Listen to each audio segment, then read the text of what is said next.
Well, due to the nature of how piracy works, I never really thought that we would ever get a study or statistics on this, on like the actual volume of visits to piracy websites. But here we are. I don't know how they really get this data, but this is from a website called Muso. And essentially, they did research on exactly this, and specifically, this is from last year, 2024. And just right off the bat, when you look at the whole official preview of the article, the number is 216 billion. That is how many visits there were to piracy websites last year, according to Muso. Now, in the preview, we just really get this information. It says that in 2024, as I said, there were 216 billion visits to these websites, and specifically, they looked at specific sectors of piracy, like TV or movie or publishing, and they saw if these specific categories went up or down. Now, unfortunately, as is common with a lot of these research-oriented articles, you have to actually write to the publisher, or you have to request this article. You can't just look at it. Sometimes there is a paywall. I don't know if that is the case here. Now, I wanted to know the highlights of this article. What were the trends in piracy in 2024,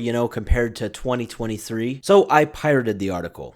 No, I'm 100% kidding about that. I did not do that. For the record, piracy is illegal and I do not support it. Do not pirate. Just want to make that 100% clear. That was just a joke. But no, what I did is, you see, they made a blog post. Again, this is Muso, and they just kind of went over these highlights. So I looked at this blog post. I do have it linked in the description if you do want to read the whole thing. But when we look at that, the main takeaway that I am seeing is manga. Yeah, unfortunately, they didn't actually, I talk a lot about video games, and that was kind of a trend here, or the statistics that I was interested in looking at. What did video game piracy look like last year? But unfortunately, there are no mentions of video games in this blog post or in the article overview. It looks like they just focused on TV and film and publications like books and manga, and well, you see here, manga is the big thing that sticks out here when looking at these statistics. So it says, for the first time, publishing was the only major media sector to grow. Visits rose 4.3% to 66.4 billion. Now it says this was driven almost entirely by global demand for manga, web fiction, and fan-translated content that arrives before official releases. And it says this is not a niche trend anymore. Publishing piracy is now the second largest piracy category, behind only TV. And I did look at another article that did dig into this entire article. They had their hands on the whole thing, and they talked quite a bit about manga.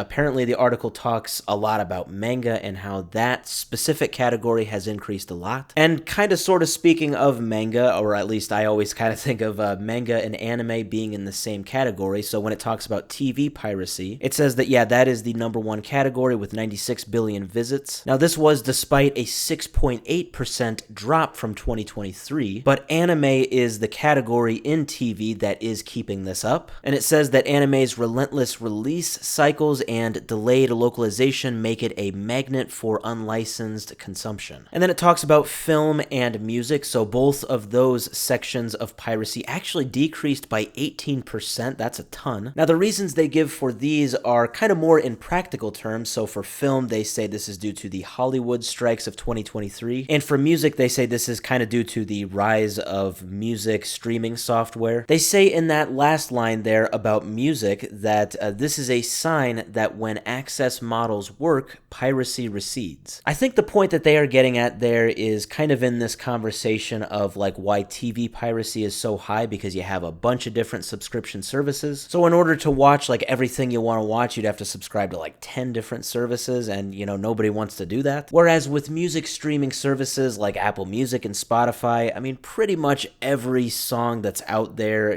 that's ever really been published is going to be on these services. So I think that's kind of the point they're making there. When your subscription-based service can kind of have everything on it that the consumer wants, then piracy will decrease. Now, the takeaway with all of this, they say, what does this all mean? They say piracy continues to reveal unmet demand, where audiences want content, but legal channels are too slow, too fragmented, or too expensive. Yeah, and I guess kind of the takeaway here, at least for me, was that piracy is, maybe it's gone down a little bit last year, but Muso is making the point that it's just kind of changed. It has evolved. Even though maybe it has overall gone down a little bit from 2023 to 2024, the number is still very high, and specific sections have decreased, but other sections have increased. And they're kind of saying that the sections that have decreased, like I said, those are kind of maybe due to more practical reasons. And so piracy is, it's still very relevant today. As I said, I do not support piracy, do not pirate, and that being said, I have to wonder what these numbers look like for video game piracy and if we will get similar research on that topic.